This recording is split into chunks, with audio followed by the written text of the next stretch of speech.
be safe and it won't be calm.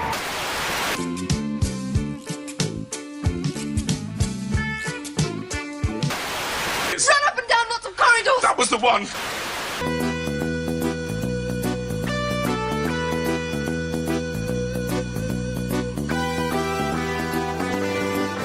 He's turned off to the right, Brigadier.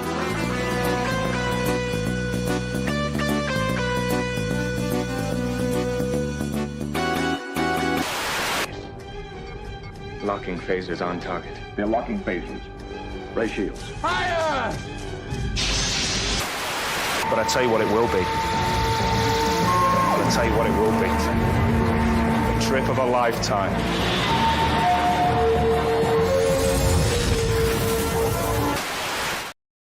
Yes, indeed, ladies and gentlemen, yes, indeed. Good evening, good morning. That always puts a smile on my face. It really does. Right? It was such a wonderful time in my life. I tell you, it really generally puts a smile on my face. Had we decided to move back to Israel when that trailer came out? Let me think. Oh, man. Here. Well, let's Google that. 1 second. Doctor Who Trip of a Lifetime trailer debut date. When did it come out?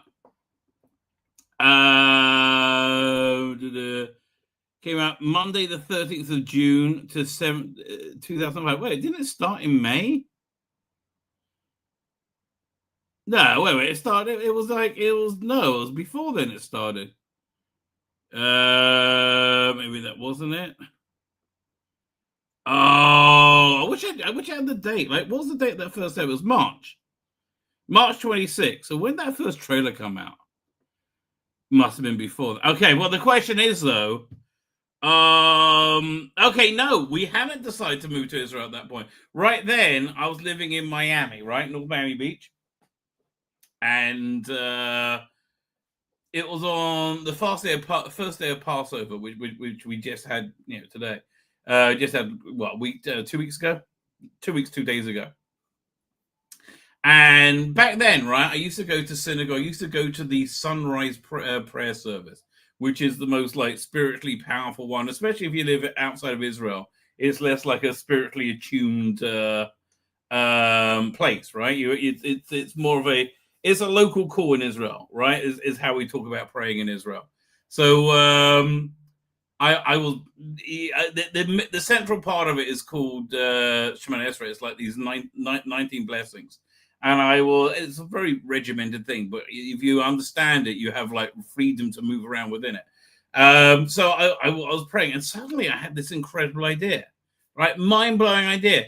Like, my house was our major asset, right? We were very lucky that we were able to buy it. We bought it when it was relatively cheaply. And then there was this massive bubble.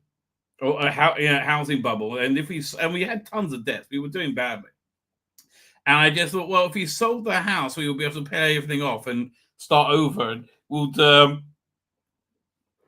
have 3 times the amount. Actually, I thought we would have double the amount we bought the house for. But I'm like, well, where would I move to? And then I just thought, oh, we'll move to Israel, right? We'll move to Israel. My sister lives here. My grandmother lives here. I work local. I work from home, so I can keep the same clients. Everything will be fine. And I was like, so I went and I was like, well, why am I not moving to Israel? That's crazy.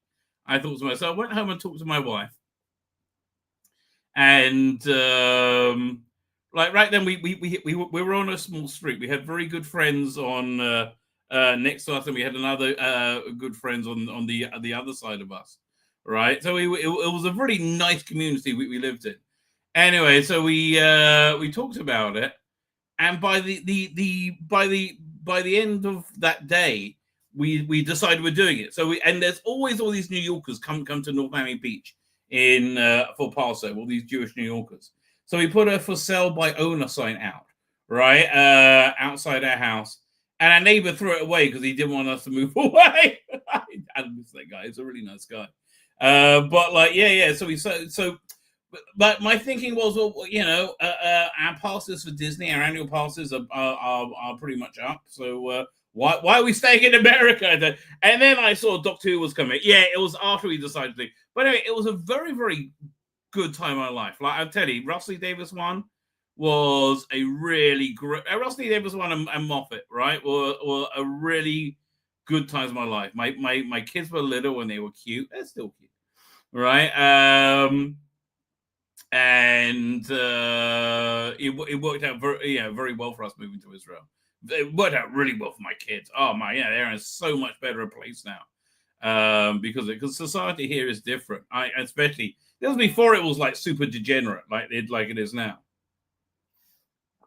and nowhere near as safe it used to be. Like you can't let your kids go to go to the neighbors without watching them in America. Here in Israel, like I live it's called a yishuv. It's a village, right? But it's kind of like a gated community, and the kids just go where they run, they play. It's so good for them, right? Especially my youngest son, right? And it makes them into better, more well-rounded people. So anyway, so it worked out. But anyway, it was a very good. And then it was a very good time of life. Then I came into some money. Started making some cash, which was good. So yeah, look, whenever I see that Christopher Eccleston trailer, I just smile, baby. It really connects me to one of the best times of my life. It really was, absolutely. Anyway, good evening, good morning. I hope you're all doing well, ladies and gentlemen. Today, in 53 of your Earth minutes, I'm going to have to. I'm not going to stop the stream. I'll put on a video because today is Yom Ha'atzmaut, the Jewish Memorial Day, and a siren goes off at 8 o'clock my time, which is 6 o'clock in the UK, 2 hours ahead, and everybody you'll see it's in the video, but like people stop the cars in the street. Everybody stops and gets out, right? Everybody stops and gets out their cars. Everybody observes it. And if you don't, you're considered like a major cunt, right? Like a major cunt. Even the Arabs, right, who generally speaking hate Israel and hate the Jews a lot of the time, they are not on the streets, right? On during the siren, right? It's a major faux pas. If you get an idea of like the tensions between the different societies, we have like the ultra orthodox, which is a group I used to very much live amongst them and affiliate with. The ultra orthodox, they're called Haredim, not Hasidim. They're very anti-government, so they will and they're very anti-army, and I know it sounds insane, doesn't it? It sounds insane, but yes, they are, right? You know the reason that they're anti-army? It's essentially you got this thing. This is a real insight into the sickness of Israel society. Every society has like broken parts to it. So you got you got this ultra orthodox group called the Haredim. Now they don't work. They go to rabbinical ceremony, and they're all impoverished. They're all dirt poor. And I think that and it's because they don't go to the army, because the army the secular side of Israel and the religious side of Israel were at loggerheads for a long time. The army is a place where they did try and make you non-religious if you went there. I don't think so much. I mean, look, both my sons, they're both in Gaza right now. Oh God, it's a nightmare. They're both in Gaza right now. But like my younger son, I've got so much mad respect for, because he's oftentimes the only religious person in his tank, right? And so like, war is essentially a lot of waiting around. It's like making a movie. It's just a lot of waiting around and being bored. And so normally don't you sit, you watch Netflix on your phone. Okay, that what are soldiers doing most of the time? They're watching Netflix on the phone, right? But he can't do that on Sabbath, right? He's not a big reader, so he's just like, they are the most boring Sabbathers of mine. But he doesn't break, right, man? And look, I would say, the merit he gets for that is breathtaking. Good for him, right? But he's always been tough as nails. Tough as nails in terms of like very, very disturbing. He's also pretty tough as nails. But good for him. Anyway. So as I said, tonight is the Memorial Day. At the beginning, it'll start with a siren. And then tomorrow at 11 a.m. there's another siren, and it's very heavy, right? Especially now, much more since October the 7th, because it's very personal for all of us. Like, again, my two boys are in Gaza right now, and it's not fun. Like, I'm constantly, and it's weird. You never get used to it. Whenever I walk home from synagogue, my deepest fear is seeing an official car parked outside my house, right? Because that's when you get bad news like that. So it's relentlessly terrifying, because you hear all these stories. And I was saying on the last stream, on Memorial Day tomorrow, it's like 3,500 people who have been killed around there, and there's an active army person there by every grave, right? And it's just so endemic in our society, and it's really weird because we're a society that really just wants peace and to be left alone, and like, you do you, I'll do make, like, we have no problem people having different worldviews, and we coexist in quite nice. Honestly, you come to Israel, and if you walk in any street, you will see Arabs and Jews living together in peace and harmony. I know it sounds crazy, but that's genuinely the truth, right? It's genuinely the truth. Anyway, so then tomorrow night, oy vey, this is where it gets worse. As Memorial Day ends, Independence Day starts, right? And it's a huge celebration everywhere. Everyone goes out and parties. And then next day, everybody has, your barbecues. So this year, my youngest daughter, has got this gorgeous dog called Lola. Oh, God, this dog is so good. Just teeny tiny, right? Teeny tiny with tons of hair. So it looks like bigger than it is, right? But it's just, you hold it in one hand. It's so light, this little thing. Always smiling. Very, very, very playful. Much like my daughter, is an attention whore. They are essentially the same personality, right? So like, she asked, "Oh look, I want to go out and party tomorrow night. Could you dog sit Lola?" I was like, "Look, my wife gets up very early every day and schleps to work. This is the first 3-day weekend that she's had that she can remember. We don't have to be dealing with the dog, and like, this dog is like, look, she's like, I won't lie, you're gonna have to play with her, you're gonna have to hug her, which I like doing, and like she's like a little kid. This dog needs a lot of love and attention. And I'm like, oh God, so that's my night tomorrow night, right? So anyway. And I guess the cat will probably get one whiff of Lola. I'm like, no, I'm out. Bye. I'm not doing this. What can you do? Oh, man, okay, I've been remiss with looking at, like, how crazy the world is, politics and stuff like that of late. Honestly, look, I'll be honest, whilst Doctor Who is running, one of the good sides of it is... you have to do no work to put together a stream. It's just like, there's so much stuff to talk about, especially tonight. But we had two incredible things happen. That for the first time since Twice Upon a Time, they did an episode of Doctor Who that was an episode of Doctor Who. It wasn't. It didn't feel like a lecture on any stupidity. And look, Shooting Out was still horribly cast, and it would have worked so much better without him in it. But in terms of like getting the beats, getting the scares, they delivered, right? And yeah, I can't complain. And somebody who has been very vocally complaining about everything since Capaldi, you got to give props where props is due, and props was due for that episode of The World. I don't recommend it because I find Shooting Out to be like nails on a chalkboard, right? But in terms of it being again, the reason it was a good episode is because it was unpretentious. It wasn't trying to shape the world. It was just trying to be an episode of Doctor Who. Something they haven't done for 7 years. And literally for 7 years, right? There is not one episode in the last 7 years that felt like an episode of Doctor Who. Let's have a look. Let's do an episode guide. Maybe I'm wrong, right? Maybe I'm speaking too soon. Doctor Who episode guide.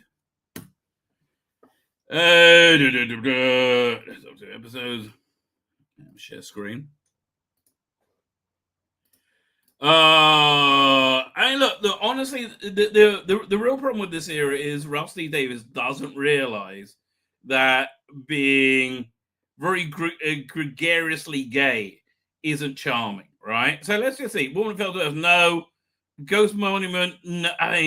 Close. That was actually reasonably close. Rosa, no. Arachnids in the UK, no. Again, anything that has something that just falls apart. Sarangra, Conundrum, Demons of Punjab, Kablam. No, Kablam came the closest. But no, I think Ghost Monument came the closest. It's really, I think Ghost Monument is where Chris Chibnall ran out of ideas, right? That's where he finally fell apart. Takes Your Weight, no. Witchfinders, no. Battle of Ranscott, of Colossus, no. None of these felt like any episode. They were dumb. They were badly written. And I'm talking like beyond having Jodie Whittaker as a doctor. Spyfall, I got me in the place where I am right now. It got me optimistic. Before it gets like, oh, maybe they've learned the lesson from it. No. So Spyfall really did not feel like an episode of Doctor Who. Neither did Autumn 55. Neither did Nikolai Tesla's Night of Terror. Fugitive of the Jadoo. None of them reached the level of basic competency. Praxius. Can You Hear Me? Oh, fuck me. One-Eyed Willie the villain. Fuck me. Oh, he was awful. Hoarding on Villa. Dildo, no. Essentially, the Sidemen came close. Timeless Children, no. Revolution of the Dalek. I still can't believe when she premiered the name of that episode, she got it fucking wrong. It's called The Revelation of the Dalek.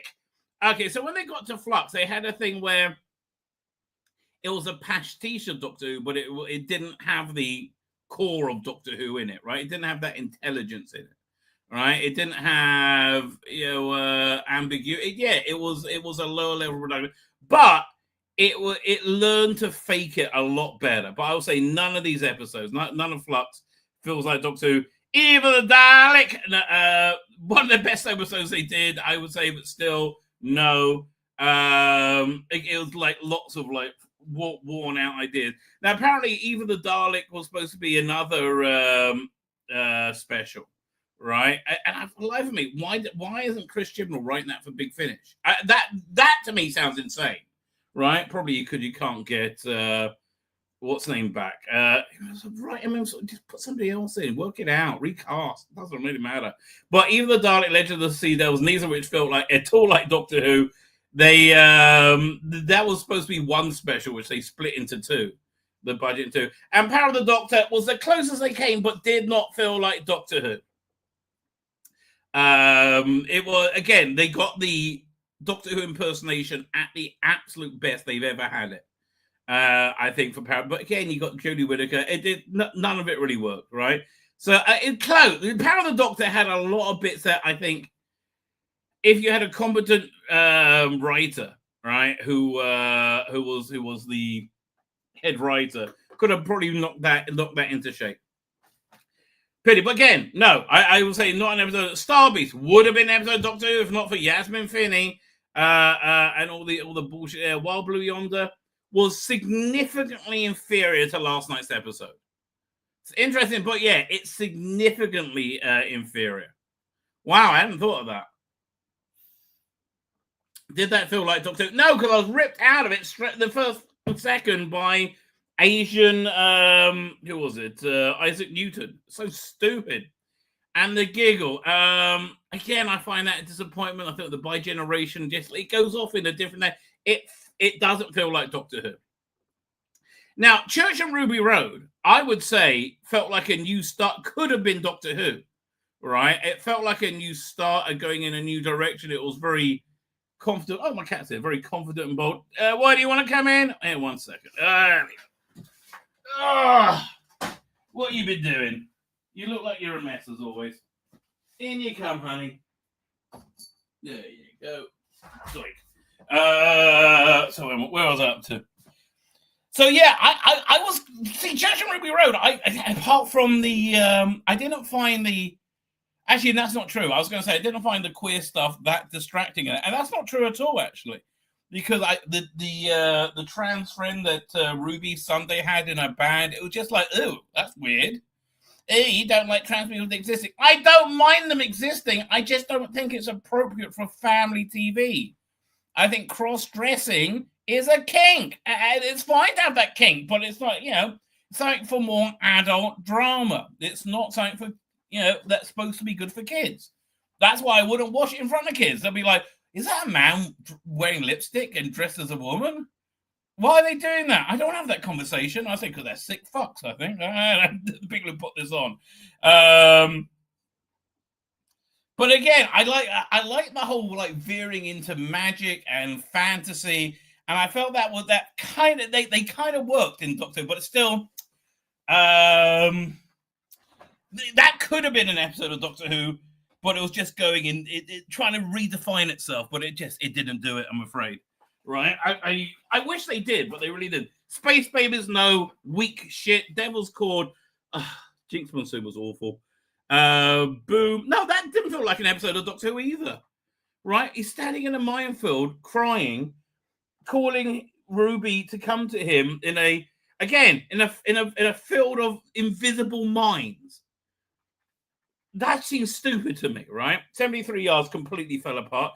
Dot and Bubble was all white people are terrible. Rogue was, I want to tongue kiss that dude. Legend of Ruby Sunday was, oh, is that going to be good? And then it kind of fell apart towards the end.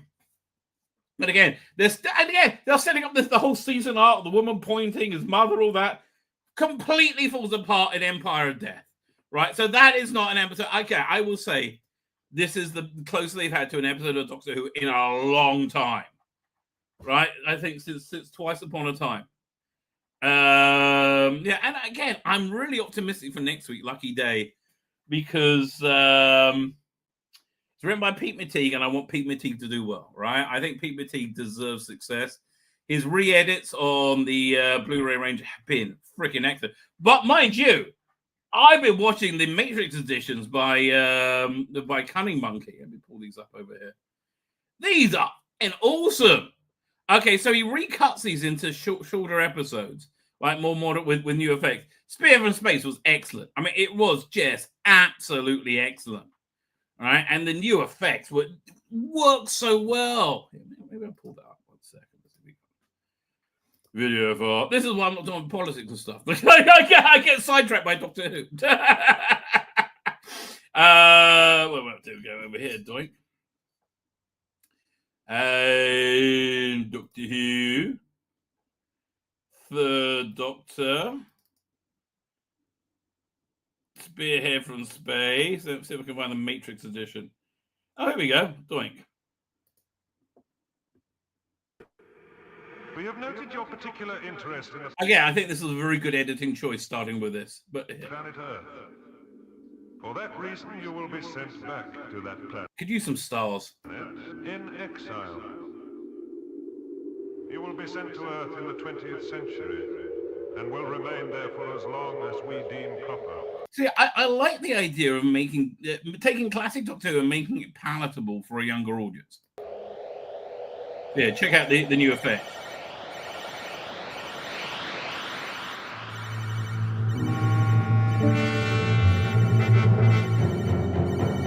Why couldn't they have done this on the Blu-ray? And I was like, why are they falling in such a straight line? And it's because, they appear on the scope. Let's try it that way. Wait, here, one second. I'll show him crash to Earth. So worth the effort he put into it.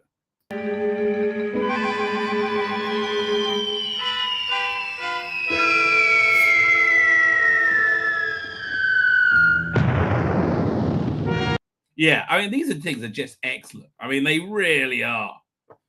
So that's a big recommend. I do like, So Pete McTeague, as I said, very good editor. Why they keep giving it to Ben Cook to do the colorizer? He's really not a good editor. I'm sorry, he just isn't. I've seen his editing work, and none of it's impressed me at all. So anyway, look, we had a reasonably good episode. It felt like Doctor Who. I can't deny that at all.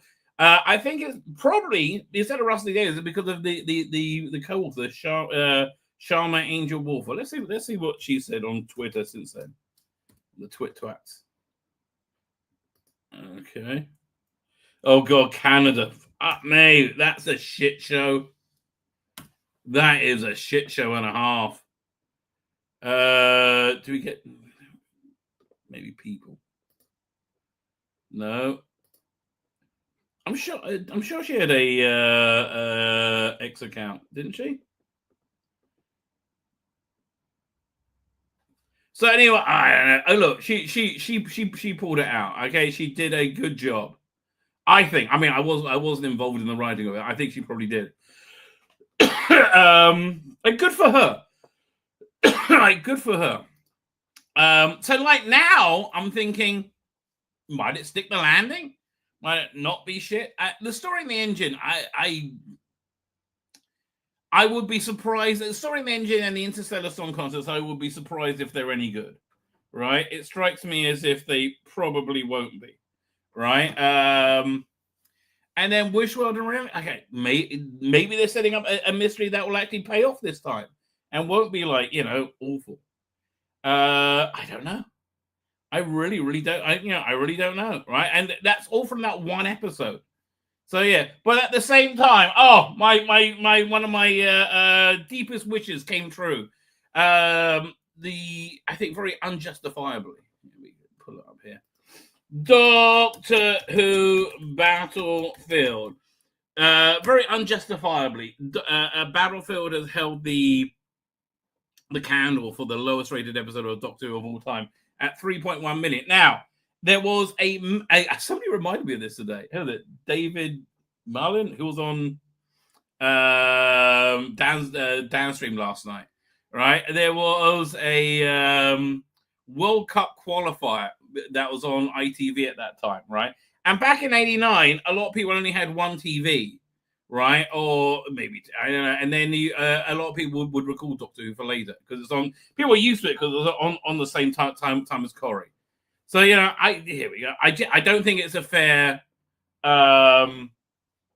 comparison at all. There are less people in the country, but anyway, that's held and you saw the ratings go up instead of down. That's held the record as the lowest rated episode of Doctor. Again, I don't think it's a fair comparison at all. Now, finally, right?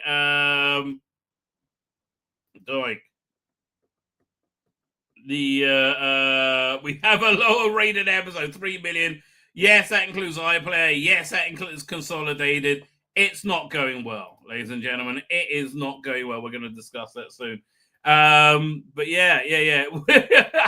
I wouldn't call that a master. So you've got these two things going on at the same time. Doctor Who pulls out a good episode and gets the worst rating ever. My guess is it's toast, right? I think it will continue. I think it might get rested. I think they need to find a new creative team for it. But everything I'm saying has got logic and reason built into it. So yes, you can't rely on logic and reason when you're dealing with the BBC. They're out their bloody minds, right? They are out of their bloody minds. Oh, man. I mean, look, is there any other stuff? Oh. Okay, let's look at a couple of these things. Because, I don't want to go through that. And we could do that when we talk about David Tennant, I guess. David Tennant's got some real hard-ass twattery going on that we're going to need to talk about. Where is it? No Gaiman. We were just talking about the I mentioned the Canadian election last night where the extreme left-wing party won. Again, I mean, like, man, Canada's a shit show. Toronto used to be such a nice place. Right, it used to be gorgeous. Everybody used to say, "Oh, Toronto's so clean," right? One second, I'll deal with that in a minute. It also now it just stinks of piss and is dangerous and like everything smells of piss and weed. Essentially, much like any other Democratic run place, any left wing run place, it just stinks of piss and weed. It is dirty and dangerous. Like it's just a shit show, right? But apparently, so what happened was you had who was it? The guy was in charge, not in charge, ahead, Pierre Polivier, right? He was in charge, and he just ran the worst campaign possible, right? Essentially, you had the super left-wing anti-Trump party and the slightly more centrist anti-Trump party. And so they're like, if you're anti-Trump, you're going to go for left-wing. And also, Canada is 25% Muslim now, like foreign Muslim. So, yeah. It's, yeah, once you got 25% of your population is going to vote for the extreme left-wing party because they will give them shit. That's what's going to happen, right? That is exactly what's going to happen. Let me look at this one thing. Okay, I was going to show you this one thing because this is, again, the world is just crumbling around it. Like, it's crumbling because the left wing is crumbling.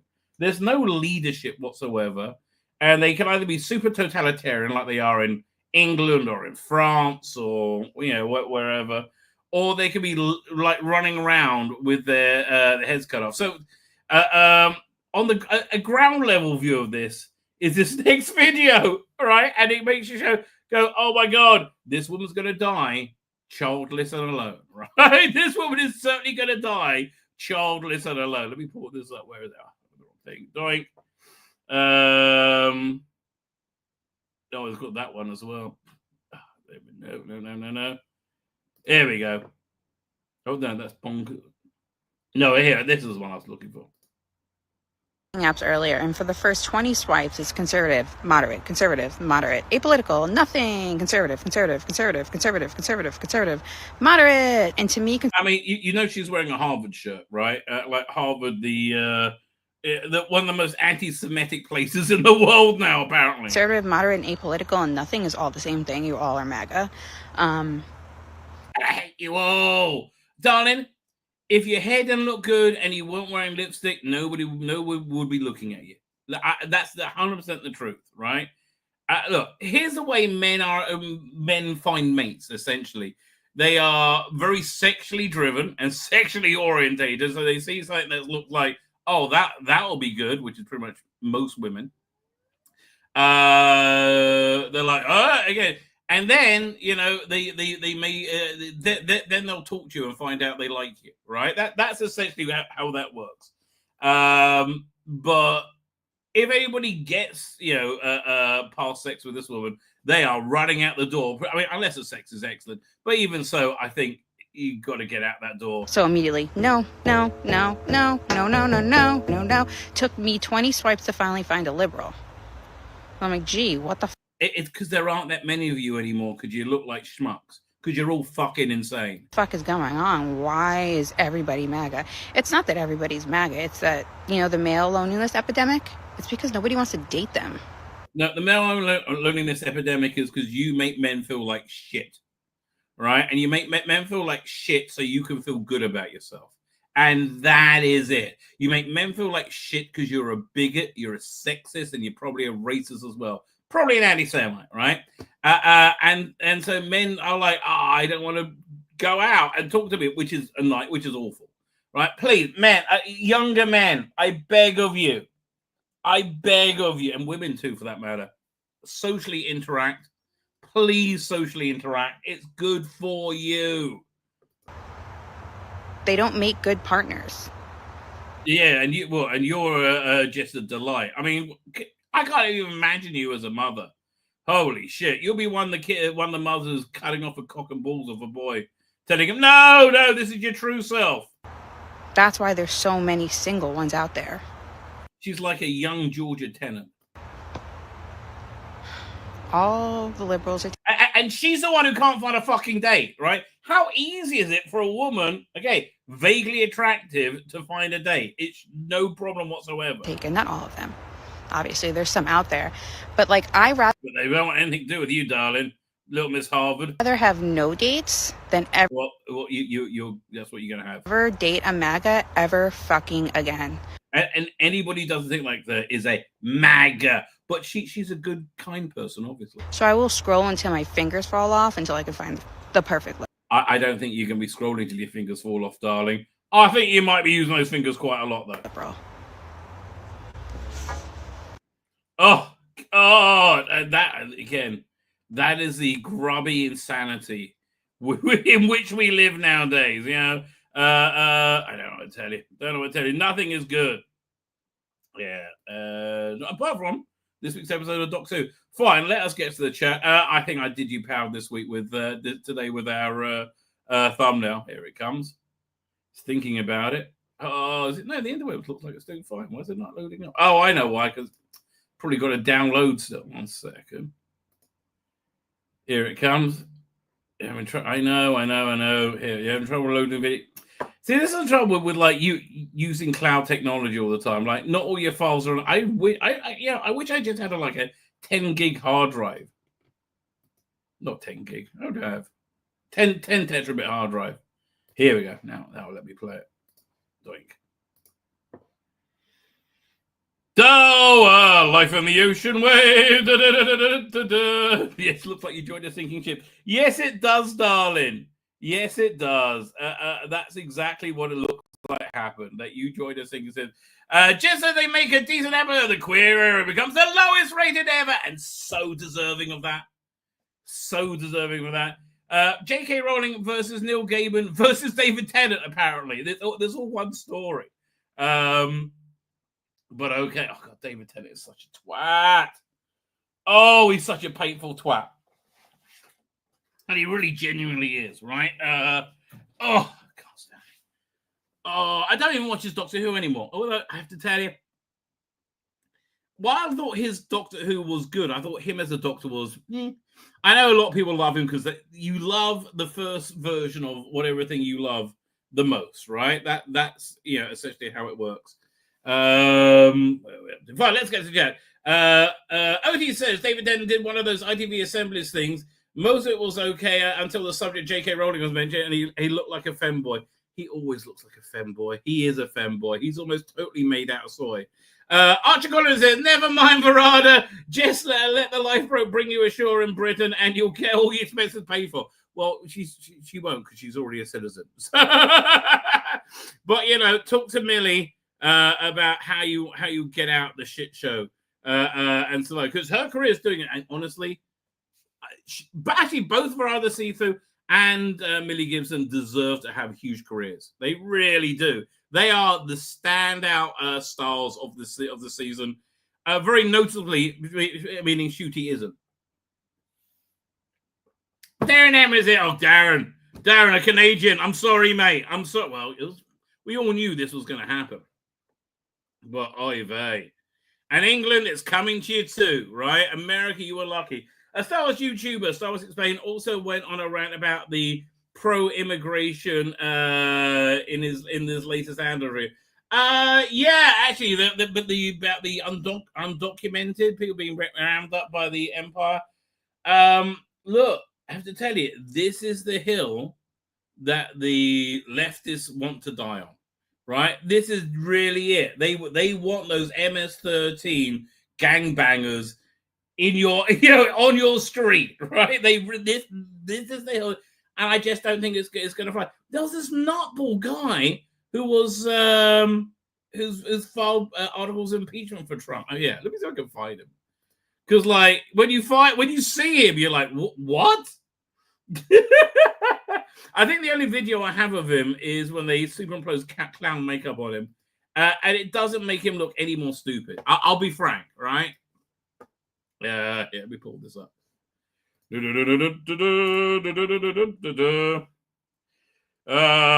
could have Verada soaping herself up with a bottle of matey. I'll probably soap me up as well. What we're looking for? Look, this is just a stunt so this guy can get his name out there, so he can get some kind of job if the Democrats ever win again, right? Which I don't know. I doubt it's going to happen. But we have to wait and see. Hang on 1 second. Doink. This guy's crazy. This is Congressman Shri Thanedar.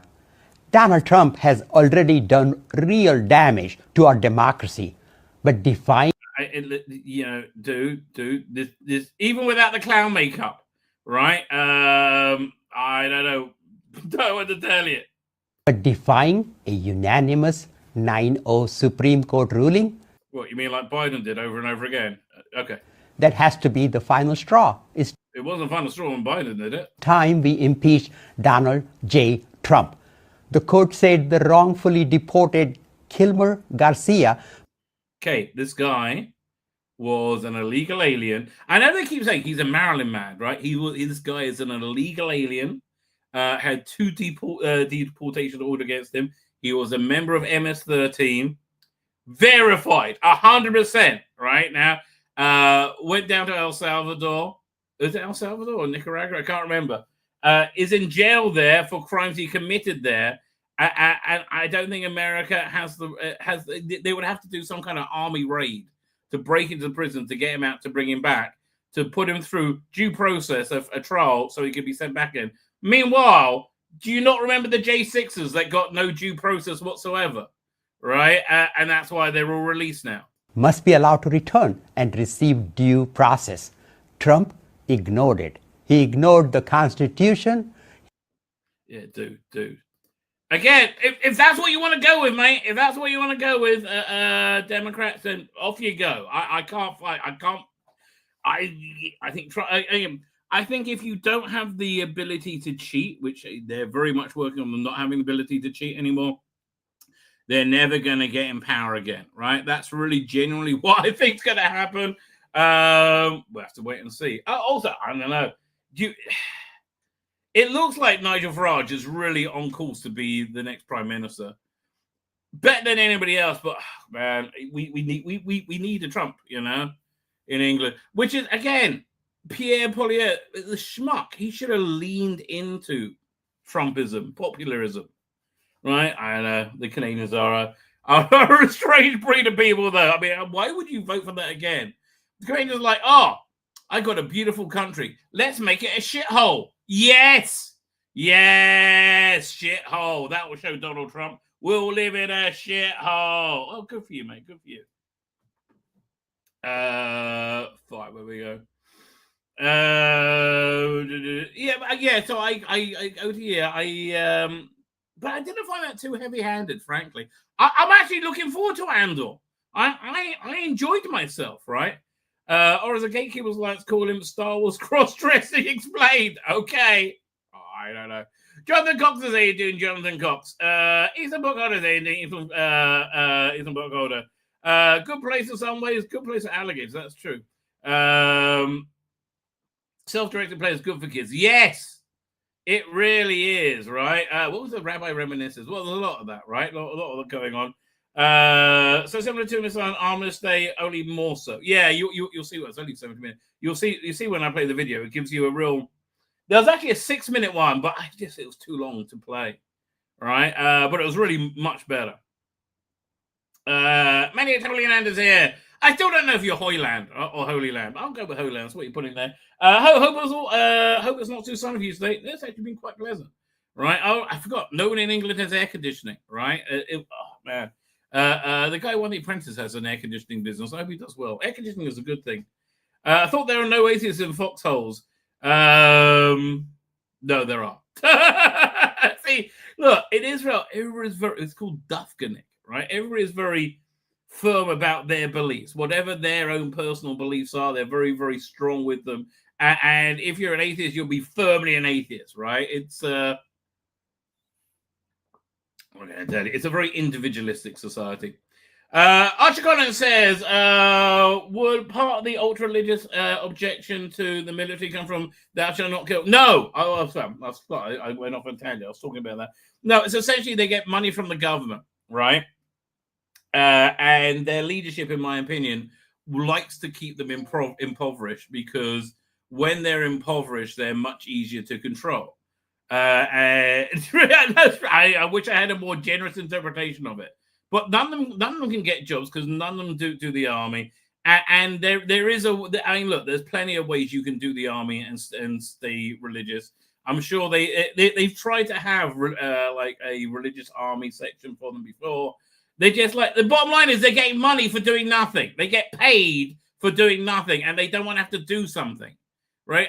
Honestly, that's what it is, right? It's not thou shalt not kill, thou shalt not do any work that you didn't have to do yesterday. That's essentially it.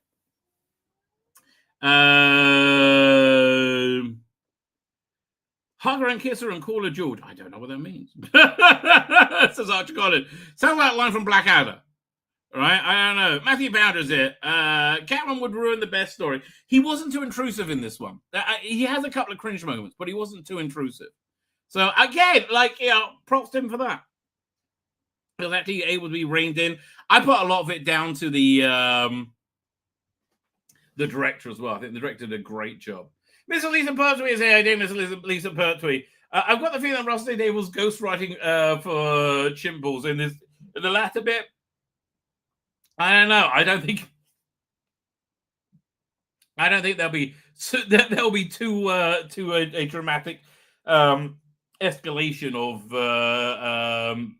quality if he was. But that was a rumor for a long time, right? Evil of the Insane Creeper. Yeah, Creepy Nick. That was weird. Oh my god, he got invented Mavity. Oh god. Oh. So much cringe. Oh, that's who said that? Peter Rich. Then we got La Sombra Bianca. Hello, La Sombra Bianca. If I'm pronouncing your name incorrectly, I'm sorry. Bro, how old are you? This is pathetic. LMAO. Well, why are you here? Thank you for the view. Okay. Why am I here? I'm enjoy it. It's like, it's not a complicated question, right? It's not a complicated question. Not to be banned from the chat. Says PD Rich. Good for you, mate. Thank you. We got a trigger troll in the chat. I know, OT, but yeah, you got to let them get triggered. It's all they got nowadays, right? Outrage is all they have. You look a mess again. No, I would not say that to my wife, Maddie. That's a bad idea, right? Bad idea. I don't think people who use generative AI should have any sort of word in debates about art. Well, really? Yeah, let me, do I have the Darryl Joyce stuff here? Because the Darryl Joyce stuff, I mean, that's what AI is really should be used for. Let me see if I can find it. I'm sure I got it somewhere. Savages, bonkers. Oh God, I'm sure I got this here somewhere. Doctor, no. It's not there. Where is the Darren Joyce? So, again, that is the ultimate use of AI, in my opinion. 1 second.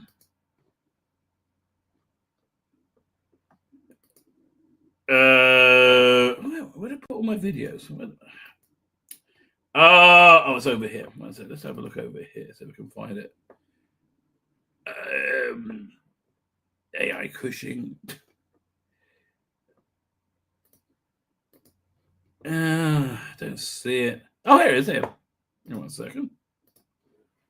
Share screen. I really am excited for the day that Darryl Joyce can use AI to make like full shows, right? When the technology is there. The attitude that it's like an evil thing to do, I just think is a bit of a Luddite point of view.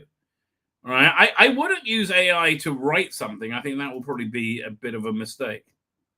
And it'd be boring. Although, again, look, the trouble is there's the quality of entertainment is so low now, right, that you could get AI to write a shitty sitcom. It'll probably work.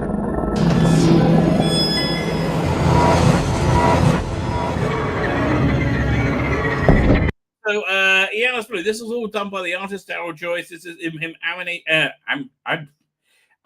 is not animating. Animating his own work.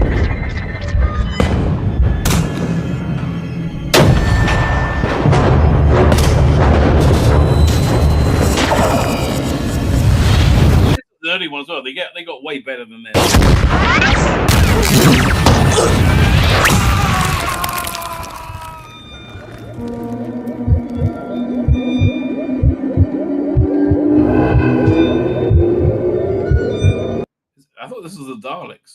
Genesis of the Daleks, wasn't it? Yes.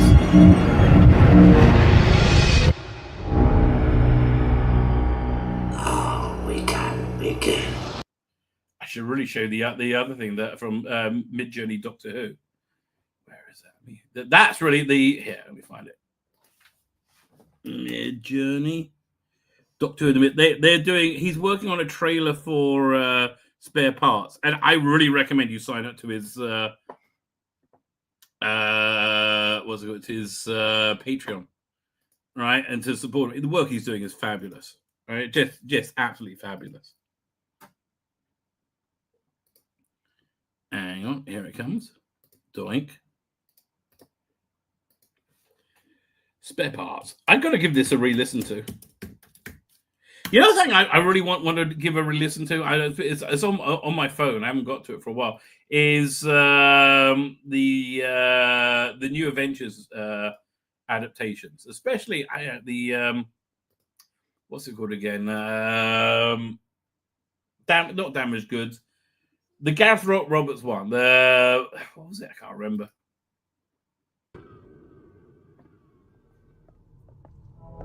Battle from above the sky. See visitors from the stars.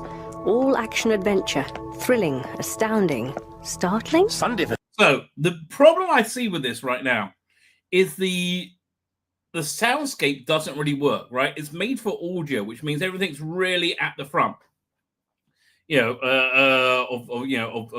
the edit, and so it does. There's got to be some way of moving their voices inside, right, deeper inside to give it the right space that is spatial analysis. But this was all done with AI as well. 7 days sounds suitably tawdry and unrealistic.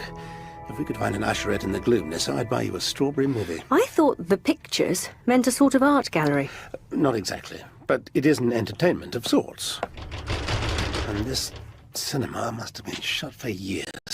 A boarded-up picture house doesn't prove this is Earth.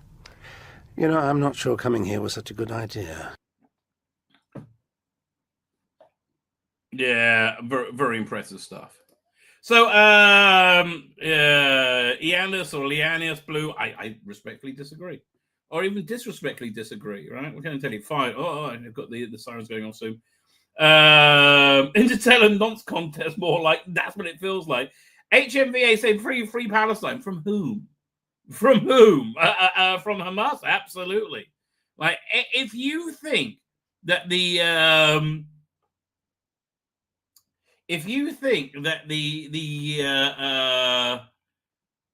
how can I put this? The only rights being denied the Palestinian is the right to murder Jews.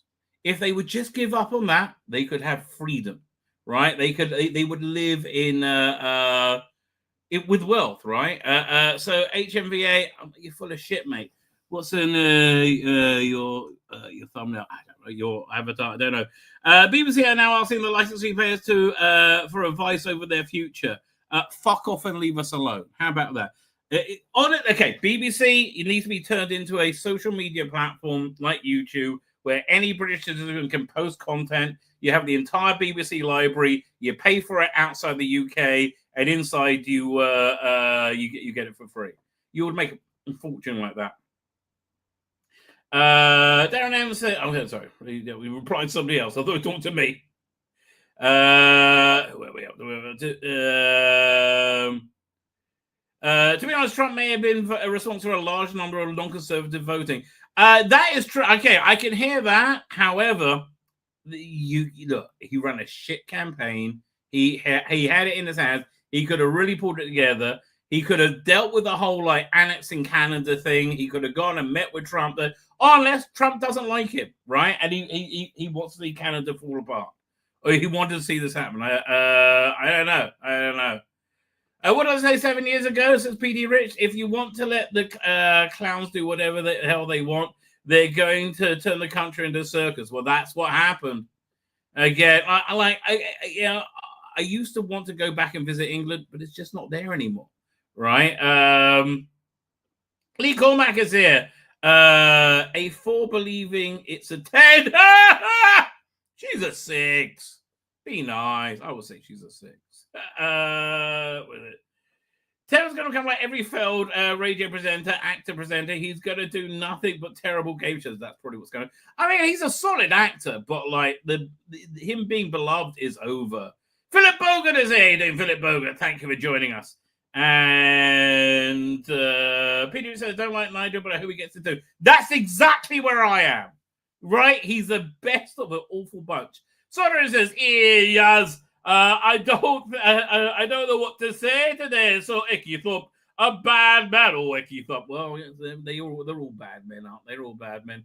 Doesn't mean Council. Yeah, they rested, right? Hug him and kiss him and call him George. It's Bugs Bunny. Oh, I knew I heard it before. The comment was responsible for your daughter was in response to your daughter telling her what you have to do with the cat. No, that's the dog I got to look after. The only time I saw a shooting cat where show signs of the doctor was being told the machines can't hear was even that. I don't think he really sold it, right? I don't think he sold it at all. Well, I'm going to say, Verada, yes, you're sending those ocean waves to us, right? They got AI to write Seinfeld. It turned out he's Semitic. That is funny, right? That is funny. Oh, we also got actually quite a good bit of promotion we're going to look at. Okay, we'll do that. We'll probably do that first. There's Millie Gibson and Verada See-Through having a conversation together. Yes, absolutely 100%. Yeah, 1 second. I should really get that video queued up because the siren's going to go any second. They made anti-Semitic. Lisa tried to watch the one turned off 2 minutes in. It got a lot better. Like once you move away from Shooting Gatwa, it's so much better. And that's really the bottom line. Shooting Gatwa again, he's just horribly cast. Right? Just horribly cast. Let me just get this ready. Fine. So whenever they turn up, I'll give it another minute or so before I put that on because the siren is about to go. And again, you'll see in this video, every cast. It's not in this video. I'll show you after. But after that, I think we'll look at Millie Gibson and the Verada See-Through. I don't think you need to give any more information than that. Then I think we're going to look at Millie Gibson for Verada See-Through because that just seems like a wise thing to do, don't you think? Yes, I do think that. And then what else have we got to look at? Okay, here's the thing. There's just so much stuff. 1 second. Where's my other window? That was a Pierre Polivier thing. We talked about that. Matrix Editions. We talked about that. Ratings. We also got to talk about the cinematic finale. That's again, you can watch it cinemas. I'm intrigued. Yeah, that actually sounds fine. Fine. We'll start talking about that, right? We'll start talking about that because that actually screws me up quite severely, right? In a way that does piss me off somewhat, right? It really does. So they do again because they had one good episode. I'm thinking they might stick the landing. I really am. Bleeding Cool was an article on Lux. Man, Lux is the lowest rated episode of Doctor Who ever. You really need to forget about it, right? That's what I would recommend. You really need to forget it. Fine. I got like a minute till the siren's going to go off, so I'm going to put this video on right now. And what was I going to say? And it's about 2 or 3 minutes long. And I will be back as soon as it's done. So move me.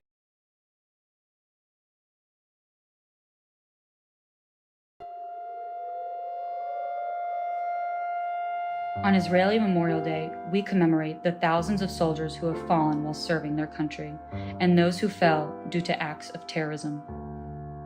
For 24 hours, the State of Israel stops to mourn the lives lost and honor their memory. As difficult as this day may be, there is one sentence that helps us get through it. B'motam tzivu lanu et hachaim. In their deaths, they ordered us to live. Israeli Memorial and Independence Days come one after the other, to remember those that have fallen for our nation, but also to then celebrate the freedom that their sacrifice has allowed us to preserve. אנו גאים לקיים את מטס ההצדעה לאזרחי ישראל, חיל האוויר מאחל לחג עצמאות שמח. On Israeli Independence Day, the people of Israel celebrate the country for which they fought so hard to live in. It's because of the sacrifice so many before us have made that we can call Israel our home. All over the country, music and life fill the streets in celebration of our independence and our history. These 2 days will forever be linked together. As Israeli Memorial Day comes to a close, Israeli Independence Day begins, as we owe our independence to the 24,213 people who sacrificed their lives for the state of Israel and vow to celebrate their memory.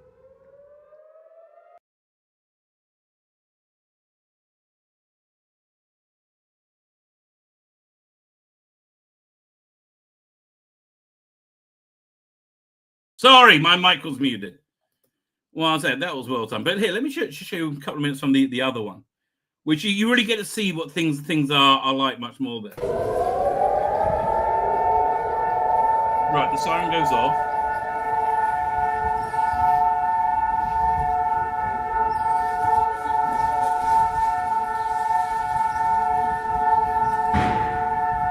Yeah, literally every time, but they got. But here, one second. They'll go. Everybody stands still.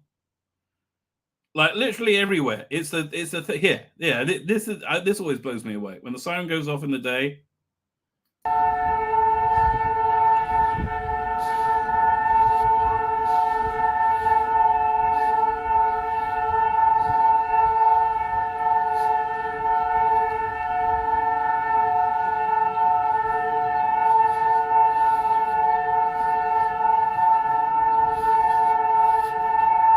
The cheating, that's a still picture.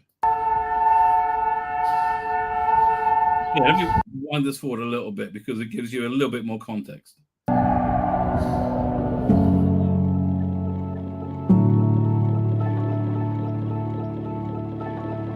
In 1998, my firstborn, Uriel, an officer in Sayeret Golani, was killed in the battlefield of Lebanon.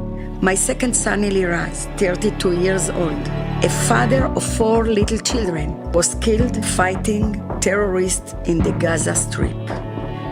You know, to bury 2 children, it's not normal. For what my children have fallen. He said to me, we will be old people together, holding hands. When we will be old, we will still be in love. But we didn't.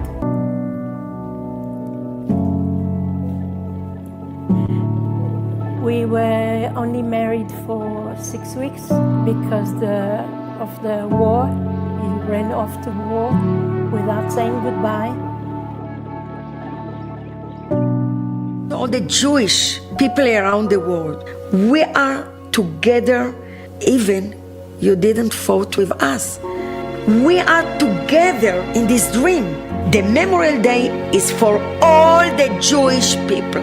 And everyone, he need to ask himself, how I can be this.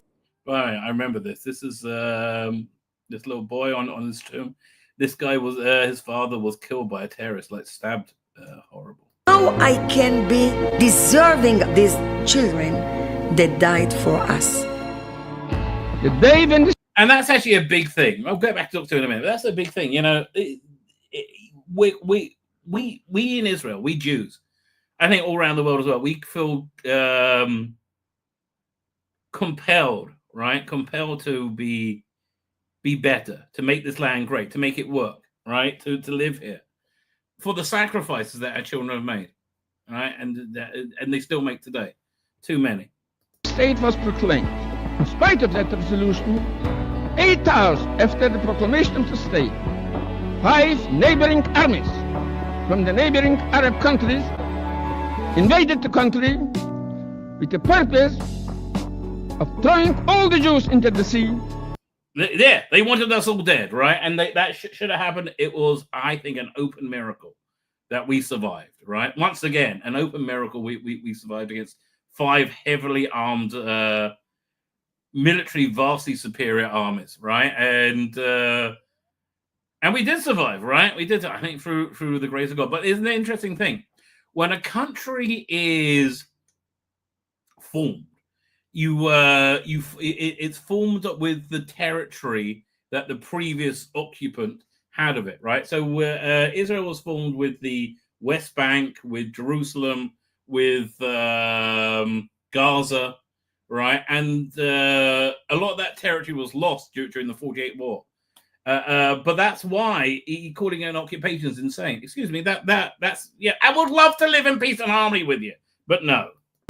To destroy the Jewish state, guns, tanks, planes, and they are 40 times as many as we are.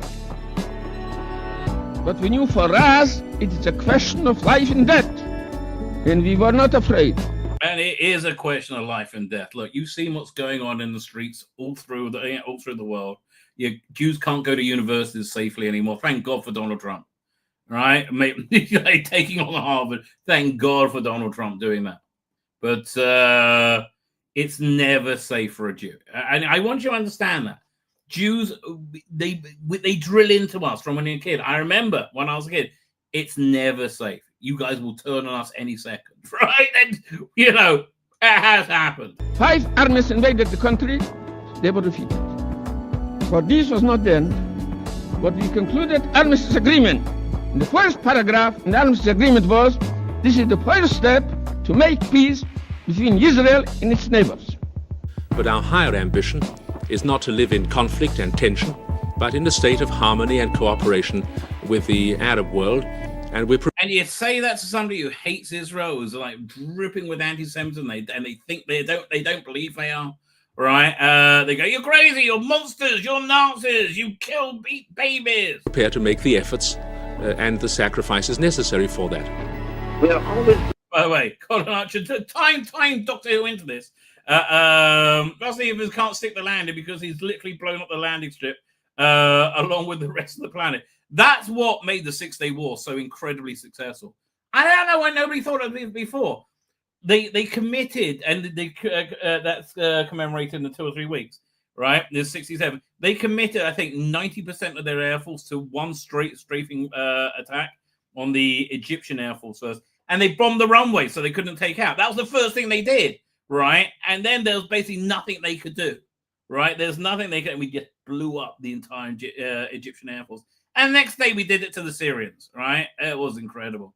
Looking forward to a possibility, to a hope that we will live together and we will cooperate.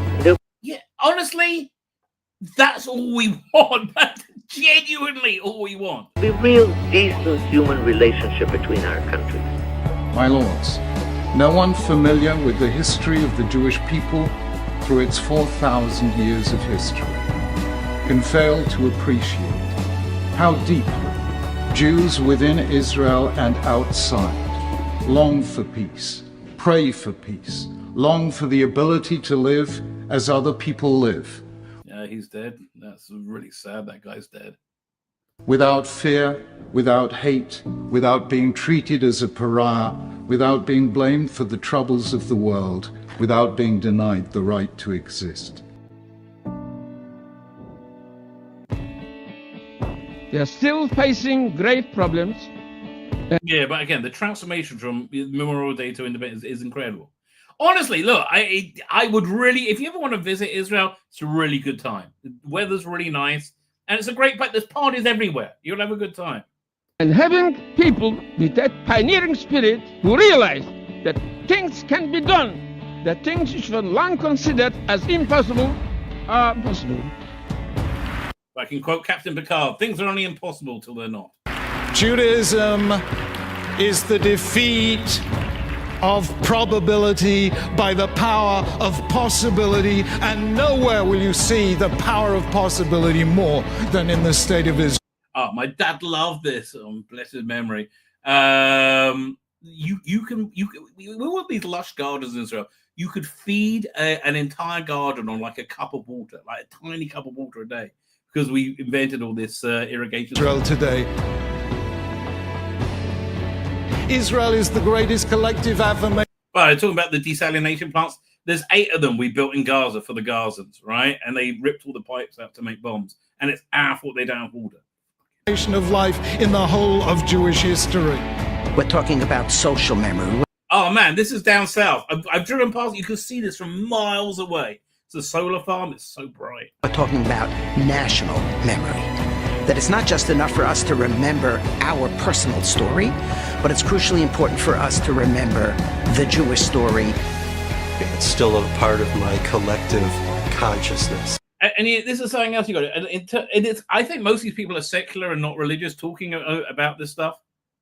This is something Jews have prayed for about 2,000 years, 3 times a day, that we could have a Jewish army, right? Which I find so incredible that the ultra-Orthodox don't want to be a part of the Jewish army. They literally pray for it 3 times a day. It's the most incredible thing that's happening in our lifetime, right? And they don't want to be a part of it. It's people get misguided, and one of the things I pray for every day, right, is that please God give us the knowledge to not be assholes. But there's something much deeper. To be part of this huge thing, to be together, because we are one people. Any Jew is my brother. And that actually is true, right? It really is, right? It's honestly, everybody will stretch themselves for another Israeli, another sinner, because we feel that we are all family. And we need to make this connection because we are one people. Yom Ha'atzmaut. Anyway, sorry, I derailed the stream. I often do that. Anyway, let's have a bit of Millie Gibson action. Millie Gibson rather see-through. Now, I might not make it through this whole this whole clip. I might get way too excited. It could happen, ladies and gentlemen. They're 2 very beautiful women. The ending. And mine was so just. What is up with Millie's hair? Like, what is up with her hair? There's got to be something better she could do with that. Is that a wig? I don't know. Maybe I'll look at something else other than her hair. Spilling the tea. I just think Ruby's so cool. And I think Belinda and Ruby are both strong women. Strong women, yeah. Exactly. Yeah, I know. I wish you'd just stop going for the strong women trope. Well, actually, the truth is they actually are. Right, and you do need someone with a bit of gumption to be a Doctor Who companion. Again, I think one of the only winning aspects of this current era, and they know when to. And one of the losing aspects, Judy Garber just doesn't work. Put the Doctor in his place. We're very compassionate, and I hate that wanting to put the Doctor in the place. Like, I understand that sometimes, but like. Was it Katie Manning? Her whole raison d'etre as Jo Grant was like, and also Liz Sladen, right? They like the Doctor's like my bestest friend ever. I'll do anything for that friend, right? And I go, look, Jo Grant hold herself in front of the Doctor to. Azal, right? It's giant Damon, because it's not about putting the Doctor in the place. And again, this search for strength and power just belies a real lack of it. People, very selfless, very caring, family orientated. Yes, definitely. Yeah, cheeky. Family orientated. Well, that's a new aspect. I'm not sure it's a bad one. Like, I would love to know, like, how Perry became Perry. Right, like it's right. I that's one of the good aspects of Modern Who, the bringing in the rest of the family. I think honestly, I loved the extended family they brought in with Rose. You had Mickey, you had her mother, Camille Coduri, and it really worked, right? It really genuinely worked. Cheeky. We're not damsel in distresses. No, that's what I love. Yeah, there might be like a split second of it, and then we're sometimes the ones that save the Doctor. I mean, he needs us. He needs us. I'm not disagreeing with her, right? But it's just nails on the chalkboard for me. Like, the Doctor needs a companion. I agree with it, but to keep him, I think the win in was it Turn Left. Right, to keep him on the straight and narrow, to keep him being a good person, right? if I may recommendation to you, if you want to like make yourself into a stronger, better person, have 3 types of relationships in your life at the same time. Have a mentor, somebody who's ahead of you in life, and you could look up to, right? Have a friend, somebody at the same point of view and the same level of you in life, and have a student, somebody younger than you, right? And it's called a tripod of objectivity. And it would absolutely make your life better. Although people just don't want to be objective. But again, like, it's so sad that you have, I think, yeah, genuinely very, very talented, accomplished women here saying, oh, we got to be strong women. We got to put the doctor in his place. No, okay. You don't need to demonstrate your strength if you have strength, right? This thing de-strengthens you, for want of a better word. Weaken. That's weaken is the better word. I adore him, and you've got to get to know someone when you're on that level. It's literally predominantly 2 people. Yeah. Yeah, I don't like him at all. I just don't. No, okay, I just don't like him at all. He just seems like someone I wouldn't want to hang out with, right? Wait, which doctor would I want to be in the presence of?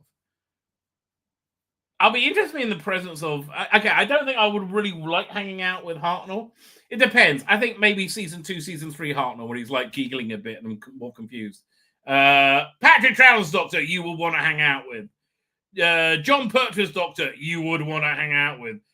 Tom Baker's doctor, you would super want to hang out with. Yeah, I think I'd have a cup of tea with Peter Davison.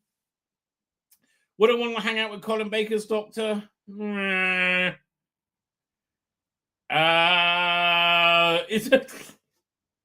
was he seeming as... I don't want to hang out with Colin Baker's doctor. I think I like his doctor, but it's not someone I spend time with. I would like to hang out with Sylvester McCoy's doctor, but I'm worried he'll get me killed in some labyrinthian plan. Paul McGann, yes, 100%. John Hurt's doctor, no. Mr. Grumpy. Christopher Eccleston, would I want to hang out with that doctor? No. David Tennant, no, absolutely not anymore. Like nails on a fucking chalkboard, you are. Again, another one. But Capaldi, yes. And Matt Smith, yes. Jodie, obviously not. Tennant 2, not. And Shooting Gatwa, not. So you have to really have a routine, almost on the same page every day, which is really important. I think one of the main points of Rogue was letting Shooting Gatwa wear stock. It was showing how female and male clothes was really just a fashion statement, and men wore tights, right? Back then. It's a stupid point, badly made. Which is really important. I love working with him. It's so great. I feel like the days when it's just... See, again, I'm great you're all loving it. I'm great. He's absolutely useless as a doctor. I'd hang out with the 6 doctors if it meant I could hang out with Perry. Well, I don't know. Would you want to hang out with Perry? She's always angry and screaming. Although you do get the feeling Perry just really needs a good fuck, right? She just needs to be like brought to orgasm, I would say 3 or 4 times, right? During a very steamy lovemaking session. So she's like quivering and shaking on the bed. Look, I'm going to use a bed. What do you want? I'm an old man. And I reckon she would totally calm down after that. That's just one man's opinion, baby. One man's opinion that I like to think about a lot. The days go really quickly. I just feel like we're so good at reading each other. If one of us is feeling a bit low, the other one can bring them up. Totally, like that's how I felt. And then being around Shooty and his energy, he's like a live wire. You match. I mean, like, it's a shame, really, that he is like a live wire. Like, but he's just. Again, somebody told him that being super camp queer is charming, and it's not. It's just not. Perry got one in the end, yeah, from Brian Blessed. Bit of a booby prize, I would say. Shit, just not naturally. Yeah, you can't not. You have to do it. Again, this bizarre belief that Shooty Gatwa is a good actor. I've never seen any evidence of it at all. or a good casting for Doctor Who. I've never seen any evidence. Who was it said before? It's nice to see Veronica. Oh, P.D. Rich. So see it with a smile on her face. Absolutely. But I'm thinking there's going to be a season arc where she kind of relaxes into it a little bit more. Hopefully.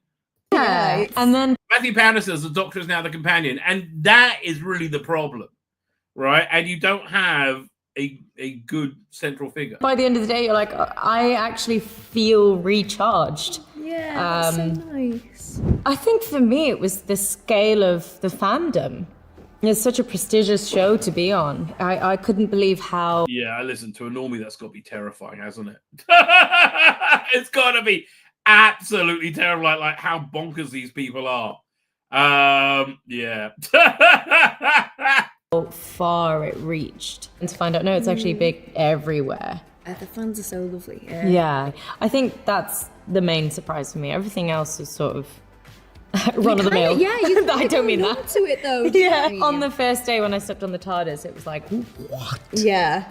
Yeah, I don't like that TARDIS either. This is so cool. Yeah. Day 2 and you're like, yeah, it's a TARDIS. Honestly, I mean, how do they get it so right with the companions and everything else is wrong? Right? I don't understand. Like, these two are absolutely perfect to be a Doctor Who companion. Shooter's yet another DI case from the Royal Conservatoire of Scotland. Well, okay. Yeah, this is home. Because Yeah. it's one thing looking at it, but it's another thing acting. Is that a wig? Is it a wig, or is he just bloke with growing hair out after she had a bob? On it, because it's like, oh my god. Yeah, I can, yeah. You know, play with things. Exactly. Oh, you can play with things, darling. Can I watch? Yeah. Especially because you don't know what all of those things are. The other thing I don't like, the console's too big, all the controls are too big. Everything's wrong about that. I let Shooty do that. I just... What was worse with Perry? Being possessed and having a head shaved, or being married to Brian Blessed? I think she killed Brian Blessed pretty darn quickly. Crom Savaluna. I mean, like, you know, honestly, I think do you remember what's that EastEnders? One Christmas at EastEnders, you had Janine, who was looking very hot then, married Barry to get hold of his money, right? And he kept turning up on like Ricky Gervais shows after that, trying to get a job. And they got married on New Year's Day, on Christmas, right? And she found out he had a heart problem, and she was just gonna like sex him to death. It's not such a bad way to go, right? Not such a bad way to go. And then he found out he was okay and he wasn't going to die imminently, and she ended up throwing him off down a cliff or something. I can't remember. But yeah, the sexing to death. I think that's probably what happened to Ikanos. Look bewildered. Me too. Which is fine. It suits Belinda. I'll just go. Don't forget. Oh, I want to forget you. So yeah, that's going on, right? That's going on. Nothing going on. And again, one episode that wasn't awful. And I'm like, maybe it could be good now. I don't know. But like, that's what it's like. They're doing a cinema showing of the final of the season 15 or season 2 finale. They did that last year, but it was so stupid because it was at midnight, right? It was like, I guess it started at 11. And it was at midnight. You put the final episode on at midnight, and then you got to sit there and go, "Well, that was shit. All the answers we got were awful," right? Yeah. So this year, as I understand it, it's airing on iPlayer at 7:00, which screws me over synchronic, right? Because 7:00 is 9:00 for me. Sabbath goes out at 8, which means I've got to wait till 9 to watch the episode, and then I don't even know if it's going to drop on Disney Plus at that time in Israel. They might put it on the next day. So I might have to watch it with a VPN on iPlayer. I don't know. It's a real stress fest. So I guess if I watch it at 7 and it's an hour long, I guess I got to go. I watch it, 7, which is 9 for me. It'll be 10:30. I guess I'll be going live at around 8:30 right? Yeah, I'll go live at around 8:30 for the premiere. So, but the question is this: when is this airing? Is this going to be in cinemas at, I guess, starting at 6 o'clock? So you get the penultimate episode beforehand, I guess, which is, to me, makes a lot more sense, right? Question is, how will it do this year? Because last year, so many people got burned. Like, so many people got burned. And I think that's why a good reason so many people just are not coming back. Although, again, I do think the good word of mouth of, what's it called again? What's the name of that episode? The one that's The World will bring people back. I predict that and I was wrong with my prediction so far, so that's fine. But I predict the ratings will go up. And I think the FA Cup leading has certainly helped it a lot, right? So that, that's good news. But it's still getting very, very low audience share, right? As well as low ratings. And again, I think Doctor Who's fate has been decided. I think they're saying, we haven't decided until after the season airs. I think it's bullshit. I think the fate has been decided, and I think they'll announce it. It's like, this has always been the plan! And Russell say, yes, we decided that it'll step down after season 2, and we'll wait 7 years. Or whatever. He will spin any bullshit, right? Because that's what he does, right? That's what he does. Anyway. Where are we up to? BBC Studio Cinema Live brings fans together for an in-cinema screening of Wish World and the Reality War on Saturday, May 31st. I just wish they'd tell me when it must be airing at 6. Right? The Doctor shooting at I'm glad they call him the Doctor instead of the 15th Doctor for once. Right? That was actually pretty darn good, pretty good idea.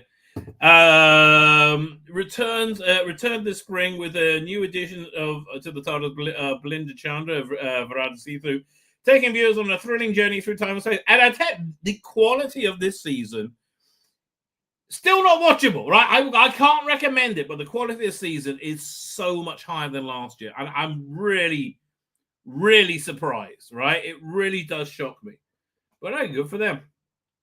As the season draws to a close, fans across the UK and Ireland will have the opportunity to come together in cinemas to watch the epic 2-part finale on the 31st of May. I'm really by the way, shocked that Disney Plus isn't dropping it till, I guess it'll be 2 p.m. New York time. Yeah. Because they were very, very rigid, who were on their... they said, no, we only drop things on Friday nights or on Wednesdays. So I think it's a good... I honestly, I just wish I had the sense to do this at the beginning. Yeah, I think the world was still too little, even though it wasn't bad, and too late. Starting with the penultimate Wish World and ending with Reality World, both written by Shona Rossley Davis and directed by Alex Sanjib Pillai. Okay, Natasha Spence, events director, BBC Studios, commented, "We're delighted to be partnering with Cinema Live once again to give the Doctor Who fans across the UK and Ireland the opportunity to watch." I mean, could you imagine if this era wasn't shit? It'll be so exciting. Oh, but man, they strangled fandom into nothing. Right? There's not many people left anymore. National events director to give the fans a watch across the unit, watch the show together. Finale promised to be an amazing ride for Whovians. I think the reason Shooter Gatwa is the Doctor is because he was an amazing ride for Russell Davis. And we're excited to see the Doctor and Belinda's latest adventure with them on screen. There we go. John Travers, head of acquisition distribution for Cinema Live, said, "Following the success of last year's midnight cinema event, we're excited to be working with BBC to ensure that this time around the Doctor fans of all ages are able to share the epic experience watching the 2-part film." Okay, good. It's not a midnight event. There's no way I will go to that in a million years. No.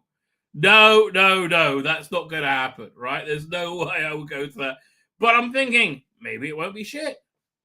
I don't know. Maybe it won't be shit. I tell you, and that's the best you get for Doctor Who nowadays. You go, maybe it won't be shit. What's the people with that? Doctor Who Series 202, Lux, the lowest rated episode of all time. or lowest rated episode in what year is this? It's 20 in 62 years. That's pretty bad. Celebrating fans in a very special way, but it didn't, right? It took one tiny segment of fandom, a reasonably toxic segment, and said that was the entirety of fandom, right?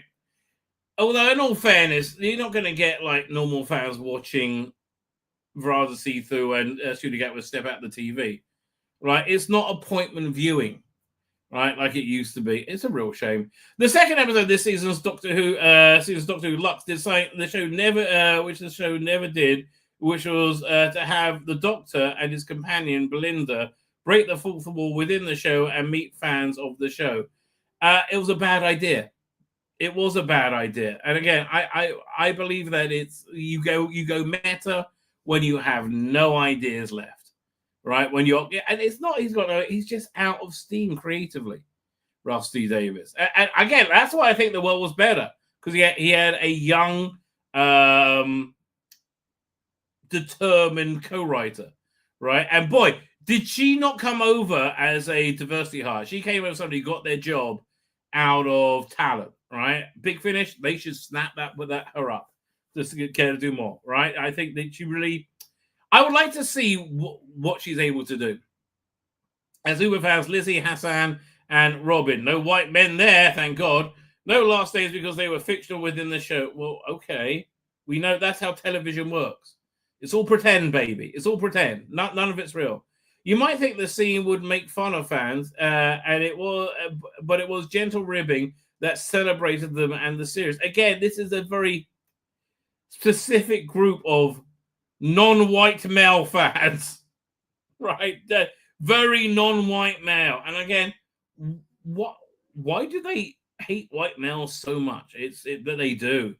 Sharon Rhapsody Davis said, I'm one of them. It was a unique and special moment for the series of the current era, and a very active fandom, which haters will, of course, hate. Again, why am I called a hater? Because you do queer shit.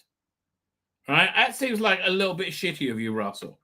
Right? Why am I hating? Like, no, it's you who's doing queer shit, right? Not me going, oh, I just hate it because it's wrong. No, again, look, the trouble with telling queer stories and having a very queer main character is being queer is inherently deeply sexual, right? And deep sexuality. And now when you got what you have with Finney, it goes beyond sexual and now it's into weird kink. Which I don't think is a good idea, right? I don't think weird kink is a good idea for Doctor Who. Which again makes it impossible for me to watch with kids, which is the central thing you want to do. And I know, Russell, you want to, in Russell's head, you go, well, you just had, oh wait, where's that meme I saw? That really, I think, did I save it on my phone? Which I think really, yeah, we go. Let me share this because I think this genuinely what was it? AirDrop didn't work last time. Let's see if it works this time. Is it gonna go? It's thinking about it. Oh, this time it works. Look at that. Well, couldn't get it to work last stream. Doink. There you go. Share screen. Hang on. Why is this just a kids movie, but this is indoctrination? It's because one is applicable to 97% of the population, and it has no significant cultural taboo to it, right? The bottom one is saying that it's basically saying like these two things are as normal as each other. I would say there is look, having same-sex relationships and having traditional relationships. One, I don't see one being more valid than the other in terms of intellectualism. Like I have my own personal worldview, which comes from being religious, but I wouldn't impose that on anybody else, right? But yeah, look, Russell's just, I think, going, well, we've seen, heterosexual people play the Doctor, and it was just fine being heterosexual with that heterosexual undertone. You should be fine with being a queer Doctor. We're not! We're not, and it's not because we hate gay people, you dumb fuck. Oh, it's because it's just not appropriate. Yeah, I just wish they would understand that, right? I just wish they would understand that. Where is it? One of the which haters hate, but fans were pleasantly surprised to discover the latest Doctor Who interviewed the actors while filming the episode. I think it really got people's back up, frankly. It didn't bother me that much, although it did derail the episode. And again, it's another sign that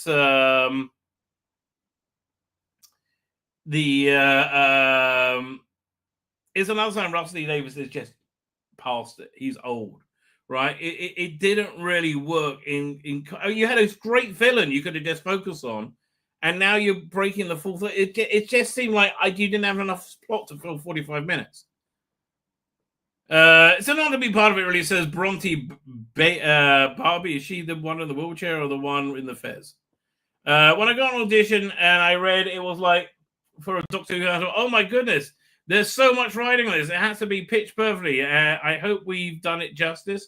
I want these people to seem real and to honor the writing. But again, I think this is why people are so pissed off with it. This is very Rusty Davis' view of the fan that he wants. The haters. Ugh.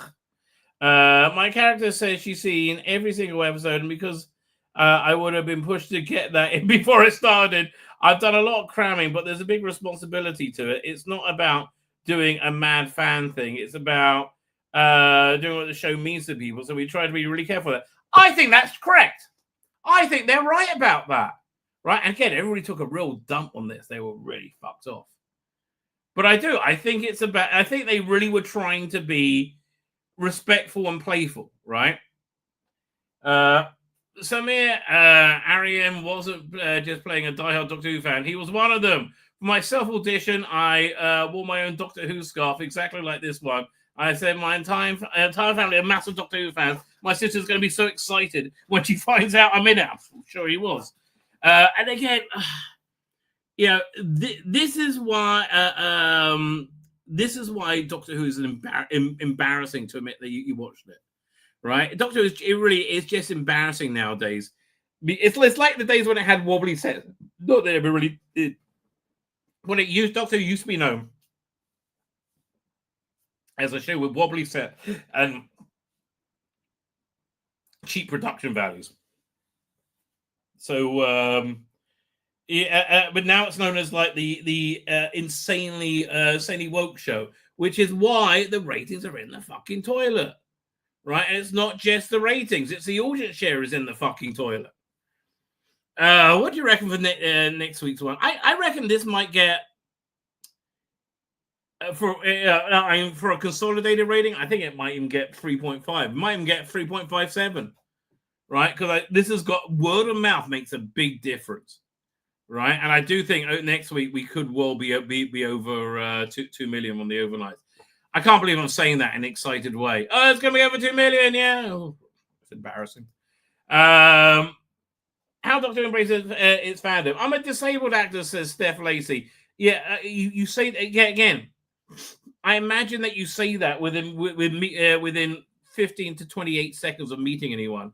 I use a wheelchair. I was cast at Robin Hood's in the script as a wheelchair user, which doesn't come up regularly anyway. Then to cast a genuine wheelchair user, another step. Well, why wouldn't you? I don't know. Like, if you're putting it in to be woke and representative, which is what you are, right? Then why wouldn't it be woke and representative? I don't understand. Like, I mean, other than there aren't that many wheelchair users, is that the correct term? Who are actors? Maybe there aren't. Look, thank God she worked out. But also then, for it to have a key part of the storyline to be something that's just part of the experience and part of the textures and the nuance and the makeup of Doctor Who fandom. I think that was very exciting. I believe you it was, right? I absolutely believe you it was, but the point they were making in casting you was made so loudly and so obnoxiously, you really weren't able to focus on anything else. I also think it's exciting, and with Ruth Madeley plays Unix scientific advisor Shirley Bingham, and she's really a shit character, right? Is she as bad as Lenny Rush? Oh, she's pretty bad. She really is bad.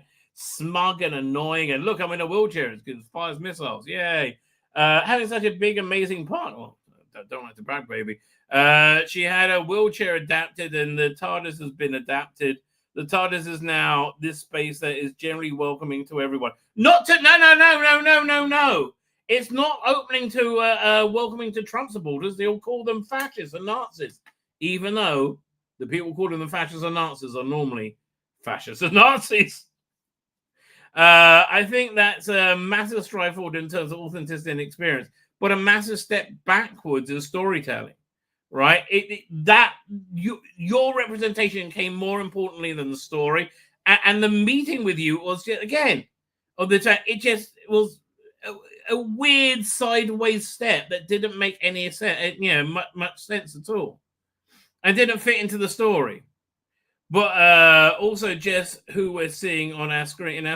I'm so happy you're happy, but not less people are seeing them now because less people have watched Doctor Who because it's not very good. Because it's more interested in representation than it is in storytelling. And again, thank God they had new blood in this weekend in the writing and direction, because I think that's how we got a decent episode of Doctor Who. It's a huge community to represent this, so there's a lot of pressure, says Arian. Well, there's also a portrait of it's also a lovely portrait. Could not one of them be a white man? Right? Or if you're going to do this correctly, it could have been 5 or 6 people, 3 of them being white men. That would have got the demographics much more accurately.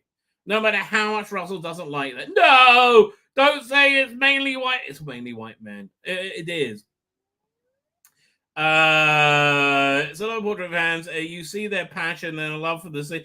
Again, I don't think it was taking a shit on fans. I really don't. I just think it's Russell Davis's very, very bad ideas, which is the only ideas he has nowadays, other than casting for others through Millie Gibson.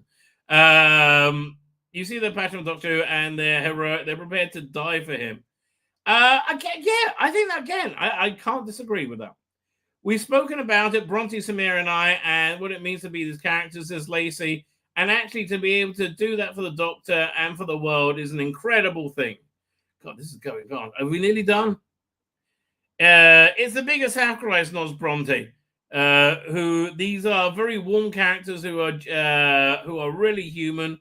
Well, they're not really potatoes. There are really human. And Doctor Who is their happy place. Well, it used to be maybe this is why it's gone down so badly, because Doctor Who isn't a happy place. Literally, I spent the whole show saying this is the first time in 7 fucking years we had an episode of Doctor Who that was recognizable as Doctor Who. Right, that delivered as Doctor Who, that worked as Doctor Who. 7 fucking years. Oh, how many Doctors? 1, 2, 3 Doctors, if you don't count the Jodie's finale. Yeah, we would love to have that happy place. Oh, let's watch Star Trek. Oh no, there's more trans shit. We all had happy places to go to, and it's all been taken away from us by these fucking bullies. Like, who call everybody Nazis while acting like fucking Nazis. Safe Space. It's not just about Doctor Who. It's anything that you might attach yourself to that make you feel happy, make you feel like you found your tribe. Yeah, you can, again, look, since Jodie came in and it wasn't stopped with Russell, thank God the Jodie fans left, though. Oh, God, they were the worst. Oh, God, they were the worst. They were just hateful. And like absolutely hateful to anybody who wasn't like them. A dislike of the unlike, as Ian Cheston would say. I wanted to find the level of joy for Doctor Who fans discovering the Doctor was real. See, that to me just sounds stupid. The only time that ever really worked, and it was actually the weakest part of that, was Galaxy Quest.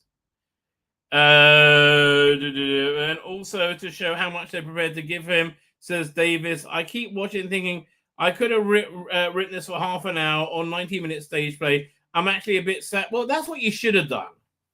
It should have been a 90-minute stage play, right? It really, really should have been that. Yeah, and I think you would have been happy doing that.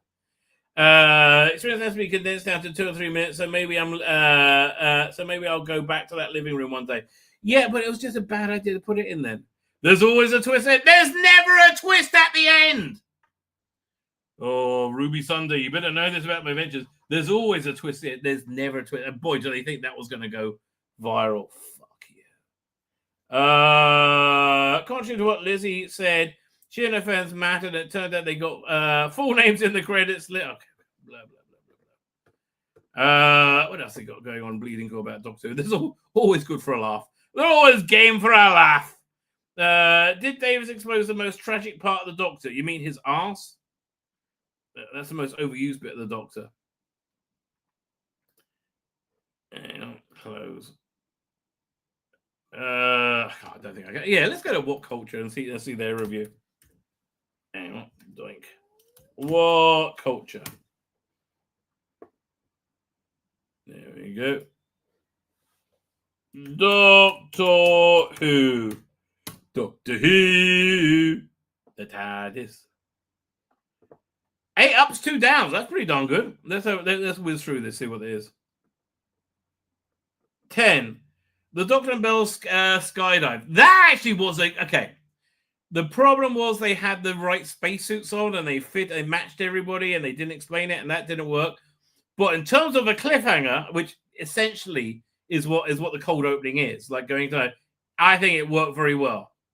So yeah, a good example of like decent writing. Even though it was ripped off from Day After Tomorrow, right? Up, exploring the world. Well, Mark Gatiss once spoke of how the increased pace of Doctor Who means the classic era episode 1 cliffhanger is now the pre-time. Oh, I just said that, right? He's definitely onto something, as the Doctor and companions rarely get much time to explore anything before they are thrown into the adventure. Initially, that feels like the case here with the Doctor and Melinda emerging in space, being tossed out of the spaceship. However, we still get to see them exploring the mining facility, finding dead bodies. Well, it's kind of important to that. After the whiz bang spec, okay, you're saying it was good. Okay, yeah, fine. It built out atmosphere. Rose Ailing Ellis, yes, she was good, right? Genuinely good. Seemed terrified. Seems convincing. I think I don't know. I might be wrong about this. I think she was an obstacle to the normal audience because she was hard to understand. I had to put the subtitles on for 1 or 2 lines. But generally, her performance was excellent. Up, what did you see? What was it? Is that where you see the shadow behind her? 1 second. Hang on. Thought I had something else saved.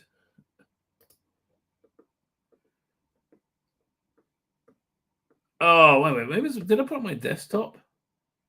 Let's have a quick look. Because this is really worth it if I can find it. No, not that. Is this it? Oh, yeah, we go. Yeah. So this is a picture from the production where you actually get to see what was behind her, right? Let me pull this up. And when you actually see what the monster is, it gets a lot better. I mean, amazingly. 1 second.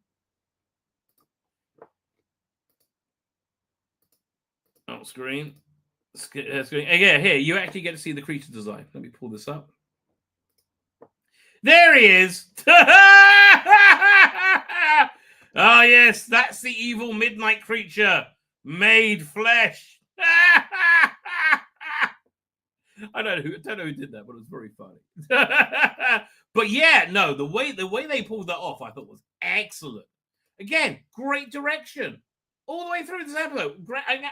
No one's more surprised than me. Is shooting up as still shit as a Doctor? Yes. It becomes more apparent that the world was a sequel to Midnight.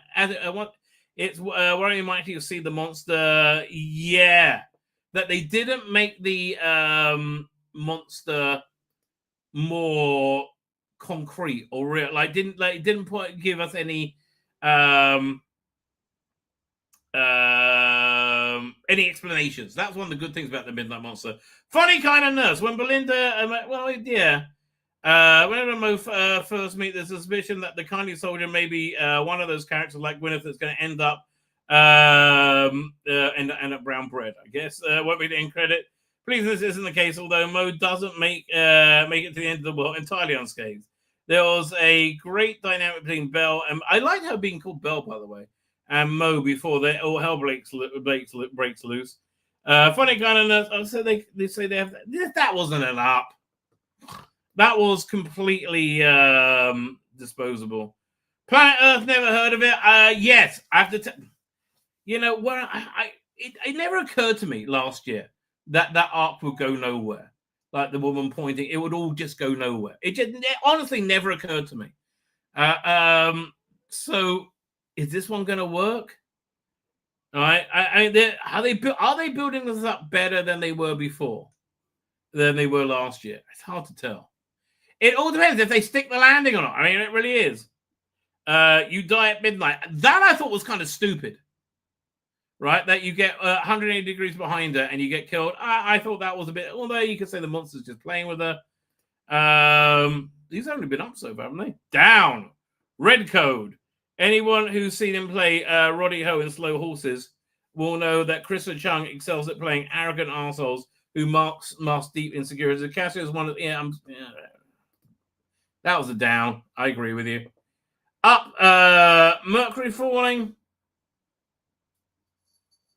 I mean, that's the way they for some reason, this creature can't be seen. It doesn't like mirrors or being reflected. So I thought that's kind of a good idea. That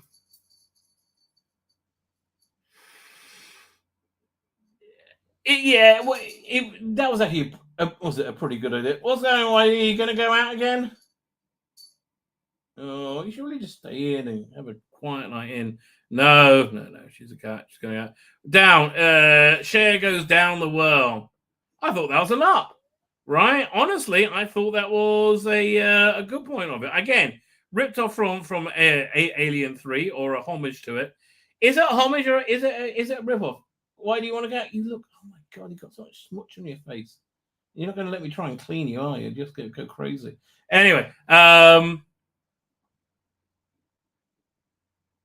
I thought that was good. What annoyed me, though, is the very current day staffing of their Marines, where, again, everyone... there's no positive white male character, right? There's no positive white male character in it. Why? I don't know. Peter, the Peter Venkman site says... Peter Venkman fan site says... Russell Davies is out of touch in so many ways. Sadly, yes. That really is the problem, right? That really is a problem. Tobin sausages to sweep or Gatwa. Yeah. You know what? I think they might have said sausages. Okay, give me a minute. I'll let you in a second. Okay. Might have said sausages in front of Studio Gatwa, and he took it to have an entirely different meaning. Anyway. Well, I went on way longer than I thought I was going to. I don't have time to get to anything else. As always, I never have time to get to anything else. Why don't climb up it? Just wait. Just wait. Are you okay there? Oh, I hope she hasn't been in a fight. It's really hard to tell. Anyway, just wait, darling. I'm trying to wrap up. It's happening right now. Okay, fine. With that, ladies and gentlemen, I'm going to wrap up. My cat's waiting for me to let her out. You know, it's a busy life. I am back on Thursday. We will preview what's it called, Lucky, whatever it is, whatever the next episode is, and we'll talk more general Doctor Who bollocks. Maybe we'll get on to something that's not Doctor Who. I wouldn't hold your breath. Oh, David Milling's here. How you doing, David Milling? Maybe Shooty is scaring a cat. Well, I tell you, I think Shooty may be amorous to pretty much everything, including my cat, who's really quite little. Anyway, with that, I'm going to hit the end broadcast button. I'm going to hit it again. Say good night.